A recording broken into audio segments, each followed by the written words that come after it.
My name is Alwin Reynoso, and today I will be speaking to you guys about the fixed gear culture.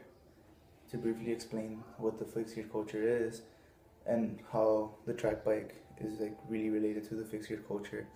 Dustin Driver, who wrote an article on AskMan.com, briefly explains how the fixed gear bike began used on the track at rocketing speeds and then moved on to bike messengers around the city due to their very urban reliable way that they could be used.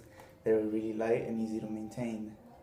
And then hipsters caught wind down to their cleanliness and vintage looks. Furthermore, they can be modified into FGFS bikes, which would mean fixed gear freestyle bikes. With fixed gear freestyle bikes, that's what people use them for tricking with fatter tires. And today I have a track rim to show to you guys. Very nice rim. And with this rim, it helps me show you guys a bit of what the fixed gear culture has to offer, and how it has been misidentified very much throughout the times, and how many people believe that that fixed gear riders are just troublemakers and disruptive riders out cause harm in our society, and many call us anarchists in a way. The rim represents many ways it brings people together while showing a greater understanding to the culture and community. First, I will explain the rim and how it represents the fixed gear culture and how it brings together a new community. Then I will elaborate on how I identify myself with the fixed gear culture. Some history about the track rim and how it has been transformed into many of its now uses.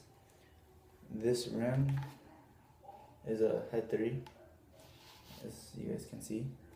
It's a Head 3.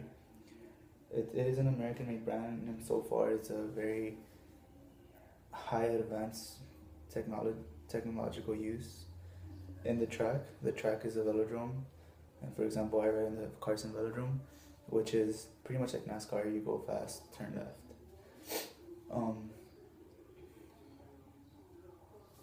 The bikes were first used in the 1870s, and the bikes have been modified to help create more aerodynamic and lighter bike into bike parts. For example, the Head 3.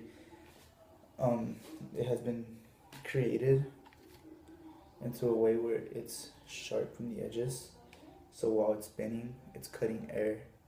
And when it's cutting air, it's giving you a more aerodynamic position into your bike, meaning you will cut a few seconds into your time. That is how it's used in the track. It is one of the latest technological advances into cycling. And it is an extremely light rim, and it's made out of carbon. Carbon is something it can be identified to be stronger than steel. It is also very, very, very expensive. I began cycling back in 9th grade. I was a heavy gamer, but I decided to give the fixie culture a try, and that's how I caught wind into the fixie culture. It began out as a trend and later evolved into one of my most favorite hobbies.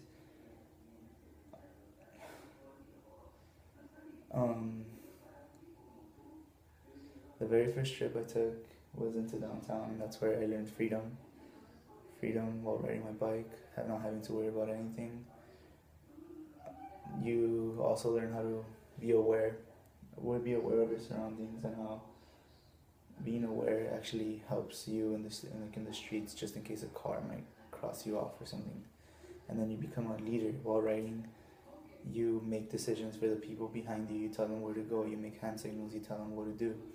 And determination is also very strong. You have to be determined to finish a ride. You just can't caught up halfway into the ride and then not do anything.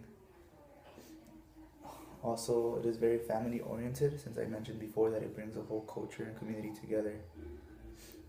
Basically, everyone that you ride with is your friend, your brother,